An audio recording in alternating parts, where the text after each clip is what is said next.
ನೋಡಿ ನಮ್ಮ ಗೆಣಸಿನ ಉಪ್ಪುಕರಿ ತುಂಬಾ ಚೆನ್ನಾಗಿ ಬಂದಿದೆ. ಫುಲ್ ಕಲರ್ಫುಲ್ ಆಗಿ ಕಾಣ್ತಾ ಉಂಟು. ಭಾರಿ ಟೇಸ್ಟ್ ಇರ್ತದೆ ನೋಡಿ. ಗಡಿಬಿಡಿಯಲ್ಲಿ ಒಂದು ರಪ್ಪನೆ ಮಾಡಿ ಮುಗಿಸುವಂತಹ ತಿಂಡಿ ಅಂತ ಹೇಳಿದ್ರೆ ಈ ಗೆಣಸಿನ ಉಪ್ಪುಕರಿ. ಅಂದ್ರೆ ಈಗ ಬೆಳಗ್ಗೆ ಅಂತ ಹೇಳಿದ್ರೆ ಈ ಸ್ಕೂಲಿಗೆ ಆಫೀಸಿಗೆ ಹೋಗ್ಲಿಕ್ಕೆ ಎಲ್ರಿಗೂ ಗಡಿಬಿಡಿ. ಅಂದ್ರೆ ಒಂದು 15ರಿಂದ 20 ನಿಮಿಷದಲ್ಲಿ ಗೆಣಸಿನ ಉಪ್ಪುಕರಿನ ಮಾಡಿ ಮುಗಿಸ್ಬೋದು. ತುಂಬಾ ಸಿಂಪಲ್ ಇದೆ. ಯಾವ ರೀತಿ ಅಂತ ಹೇಳಿ ಇವತ್ತಿನ ವಿಡಿಯೋದಲ್ಲಿ ತೋರಿಸಿಕೊಡ್ತೇನೆ. ವಿಡಿಯೋ ಸ್ಟಾರ್ಟ್ ಮಾಡುವ. ನಾನು Asha Udupa Kateel. Welcome back to Karavali mirror. ಗೆಣಸಿನ ಉಪ್ಪುಕರಿಗೆ ನಾನಿಲ್ಲಿ ಸ್ವಲ್ಪ ಗೆಣಸನ್ನು ತಗೊಂಡಿದ್ದೇನೆ. ಇನ್ನಿದನ್ನ ಸ್ವಲ್ಪ ಚಿಕ್ಕದಾಗಿ ಕಟ್ ಮಾಡಿಕೊಳ್ಳುವ. ಬೇಯಲಿಕ್ಕೆ ಹಾಕ್ಲಿಕ್ಕೆ ಉಂಟು. ಇಡೀ ಹಾಕೋದು ಬೇಡ. ನೋಡಿ ಇದರ ತಲೆಭಾಗ ಮತ್ತೆ ಬುಡ ಎಲ್ಲ ತೆಗೆದುಕೊಳ್ಳುವ. ಸ್ವಲ್ಪ ಏನಾದರೂ ನಿಮಗೆ ಸ್ವಲ್ಪ ಬ್ಲ್ಯಾಕಿಶ್ ಥರ ಕಂಡ್ರೆ ಅದನ್ನು ತೆಗಿಬೋದು. ಏನು ಹಾಳಾದದಲ್ಲ, ಕೆಲವು ಹಾಗೆ ಇರ್ತದೆ ಗೆಣಸಲ್ಲಿ. ಹೀಗಿದ್ರೆ ಏನು ತೊಂದರೆ ಇಲ್ಲ, ಬೆಂದಾಗೆಲ್ಲ ಸರಿ ಆಗ್ತದೆ.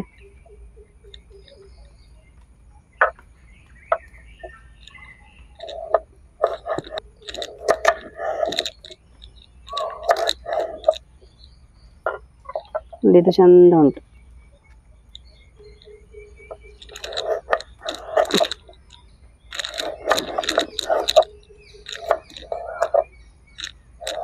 ನಮಗೆ ಬೇಯಲಿಕ್ಕೆ ಹಾಕ್ಬೇಕಾದ್ರೆ ಸಿಪ್ಪೆ ಇದ್ದೇ ಹಾಕೋದು. ಸಿಪ್ಪೆ ಎಲ್ಲ ಸ್ವಲ್ಪ ಮಣ್ಣೆಲ್ಲ ಕಾಣ್ಬೋದು ಅಂತ, ಇದು ಮಣ್ಣಲ್ಲೇ ಆಗೋದಲ್ಲ. ಆದಷ್ಟು ತೊಳೆದಿದ್ದೇನೆ. ಮತ್ತೆ ಸಿಪ್ಪೆ ತೆಗೆದೇ ನಾವು ಅದನ್ನು ಫ್ರೈ ಮಾಡ್ಲಿಕ್ಕೆ ಇರೋದು. ನೋಡಿ ಒಂದು ಪಾತ್ರದಲ್ಲಿ ನೀರಿಟ್ಟು ಅದರ ಒಳಗಡೆ ನಾವು ಕಟ್ ಮಾಡಿದ ಗೆಣಸನ್ನು ಹಾಕ್ತಾ ಬಂದೆ. ಸ್ವಲ್ಪ ನೀರಿನ ಕಲರ್ ಚೇಂಜ್ ಆಗ್ತಾ ಬಂತು ನೋಡಿ. ಅಂದರೆ ಅದರ ಕನರೆಲ್ಲ ಬಿಡ್ತದೆ. ಸ್ವಲ್ಪ ನಾವು ಈಗ ಕಟ್ ಮಾಡುವಾಗ ಅಂಟಿರ್ತದೆ, ಅದೆಲ್ಲ ಹೀಗೆ ನೀರಿಗೆ ಹಾಕೋದ್ರಿಂದ ಹೋಗ್ತದೆ. ನಾವು ಬೇಯಿಸ್ಬೇಕಾದ್ರೆ ಮತ್ತೆ ಬೇರೆ ನೀರನ್ನು ಹಾಕಿ ಇಷ್ಟೇ ನೀರಿಡಬೇಕು, ನಂತರ ಬೇಯಿಸಿದ್ರೆ ಆಯಿತು. ನೋಡಿ ಬೇಯಲಿಕ್ಕೆ ಇಟ್ಟಾಗ ಸ್ವಲ್ಪ ಉಪ್ಪನ್ನು ಹಾಕೊಳ್ಳುವ. ಅದು ಬೇಯುವಾಗಲೇ ಉಪ್ಪನ್ನು ಹೇಳ್ಕೊಳ್ತದೆ. ಹಾಗೆಯೇ ಒಂದು 3/4 ಚಮಚದಷ್ಟು ಅರಶಿನ. ಕೈಯೆಲ್ಲ ಇದನ್ನು ಹಾಗೆ ಮಿಕ್ಸ್ ಮಾಡ್ತೇನೆ. ಒಂದು 15 ನಿಮಿಷ ಮೀಡಿಯಂ ಉರಿಯಲ್ಲಿ ಇದನ್ನು ಬೇಯಿಸುವ. ಒಳ್ಳೆ ಬೇಯ್ತದೆ ಅವಾಗ. ಹಾಗೆ ಮುಚ್ಚಿಟ್ಟು ಬೇಯಿಸುವ. ನೋಡಿ ಒಂದು 15 ನಿಮಿಷ ಆದ ನಂತರ ಗೆಣಸು ಚೆನ್ನಾಗಿ ಬೆಂದಿದೆ. ಸ್ವಲ್ಪ ತಣಿಲಿ ಅಂತ ಹೇಳಿ ನಾನು ಓಪನ್ ಮಾಡಿ ಇಟ್ಟಿದ್ದೇನೆ. ನೋಡಿ ಸ್ವಲ್ಪ ಇವಾಗ ತಣಿತಾ ಬಂತು.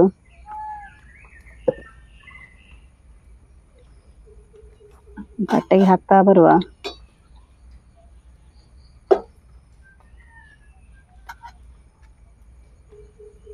ನೋಡಿ ಸಿಪ್ಪೆ ಎಲ್ಲ ತೆಗಿಲಿಕ್ಕೆ ಉಂಟು. ಕೆಲವೆಲ್ಲ ಸಿಪ್ಪೆ ಹೀಗೆ ಬಿಟ್ಟು ಬರ್ತದೆ. ಸ್ವಲ್ಪ ತಣಿಲಿ. ನಾವು ಈ ಥರ ಒಂದು ತಟ್ಟೆಗೆ ಹಾಕಿಟ್ರೆ ಬೇಗ ತಣಿತದೆ. ಸಿಪ್ಪೆ ಎಲ್ಲ ತೆಗಿಲಿಕ್ಕೆ ಬೇಗ ಸುಲಭ ಆಗ್ತದೆ. ಬಿಸಿ ಬಿಸಿ ಉಂಟು.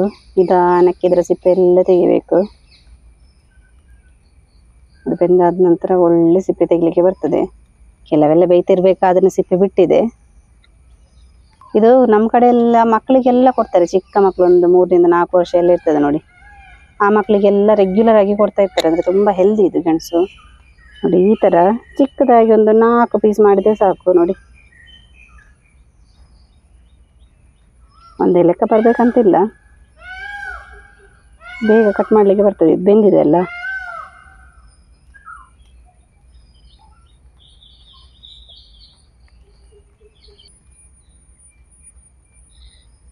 ಇನ್ನು ಫೈನಲ್ ಆಗಿ ಬೇಯಿಸಿದ ಗೆಣಸಿಗೆ ಒಂದು ಒಗ್ಗರಣೆ ಕೊಡುವ. ಒಗ್ಗರಣೆಗೆ ನಾನಿಲ್ಲಿ ಬಾಣಲೆ ಇಟ್ಟಿದ್ದೇನೆ. ಬಾಣಲೆ ಸ್ವಲ್ಪ ಬಿಸಿ ಆಗ್ತಾ ಉಂಟು. ನಾನಿಲ್ಲೊಂದು 2 ಸ್ಪೂನ್ ಆಗುವಷ್ಟು ತೆಂಗಿನ ಎಣ್ಣೆಯನ್ನು ಹಾಕೊಂಡಿದ್ದೇನೆ. 3/4 ಸ್ಪೂನ್ ಆಗುವಷ್ಟು ಸಾಸಿವೆ, ಹಾಗೆಯೇ 3/4 ಸ್ಪೂನ್ ಆಗುವಷ್ಟು ಉದ್ದಿನಬೇಳೆ. ಸ್ವಲ್ಪ ಫ್ರೈ ಮಾಡುವ. ಈ ಸಾಸಿವೆ ಎಲ್ಲ ಚಿಟಪಟ ಸಿಡಿಲಿ. ಹಾಗೆಯೇ ಉದ್ದಿನಬೇಳೆ ಸ್ವಲ್ಪ ಕೆಂಪಾಗಲಿ.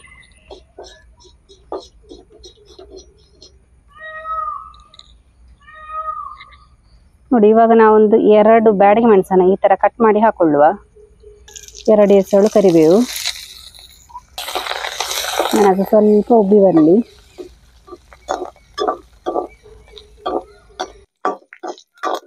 ಒಗ್ಗರಣೆಗೆ ಇಷ್ಟೇ ಹಾಕ್ಲಿಕ್ಕೆ, ಮತ್ತೆ ಏನು ಹಾಕ್ಲಿಕ್ಕಿಲ್ಲ. ಸಿಂಪಲ್ ಆದ ಒಗ್ಗರಣೆ. ಇನ್ನಿದಕ್ಕೆ ಕಟ್ ಮಾಡಿದ ಗೆಣಸನ್ನು ಸೇರಿಸುವ.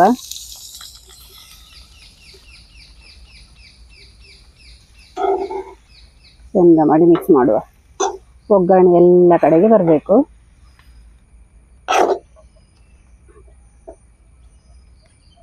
ಒಂದು 3ರಿಂದ 4 ಸ್ಪೂನ್ ಆಗುವಷ್ಟು ತೆಂಗಿನ ತುರಿ ಈ ತರ ಮೇಲ್ಗಡೆ ಹಾಕೊಂಡ್ರೆ ಆಯ್ತು. ತುಂಬಾ ಬೇಡ ಹಾಕೋದು. ನೋಡಿ, ಇನ್ನು ತೆಂಗಿನ ತುರಿ ಕೂಡ ಎಲ್ಲ ಕಡೆಗೆ ಬರೋ ತರ ಚಂದ ಮಿಕ್ಸ್ ಮಾಡುವ. ತೆಂಗಿನ ತುರಿ ಎಲ್ಲ ಹಾಕಿದ್ರೆ ನಮ್ಮ ತಿಂಡಿಗೆಲ್ಲ ಭಾರಿ ರುಚಿ ಬರ್ತದೆ. ಹಾಗೆ ತುಂಬ ಹಾಕಿದ್ರೆ ಒಳ್ಳೇದಾಗುದಿಲ್ಲ, ಸ್ವಲ್ಪ ಹಾಕಬೇಕು, ಒಳ್ಳೆ ಟೇಸ್ಟ್ ಕೊಡ್ತದೆ. ನೋಡಿ ಒಗ್ಗರಣೆ ಕೂಡ ಎಲ್ಲ ಕಡೆಗೆ ಬಂತು. ಇದರ ಮೇಲ್ಗಡೆ ಸ್ವಲ್ಪ ಕೊತ್ತಂಬರಿ ಸೊಪ್ಪನ್ನು ಉದುರಿಸಿಕೊಳ್ಳುವ, ಎಲ್ಲ ಕಡೆಗೆ ಹಾಕುವ. ನೋಡಿ ನಮ್ಮ ಗೆಣಸಿನ ಉಪ್ಪುಕರಿ ತುಂಬ ಚೆನ್ನಾಗಿ ಬಂದಿದೆ. ಫುಲ್ ಕಲರ್ಫುಲ್ ಆಗಿ ಕಾಣ್ತಾ ಉಂಟು, ಭಾರಿ ಟೇಸ್ಟ್ ಇರ್ತದೆ ನೋಡಿ.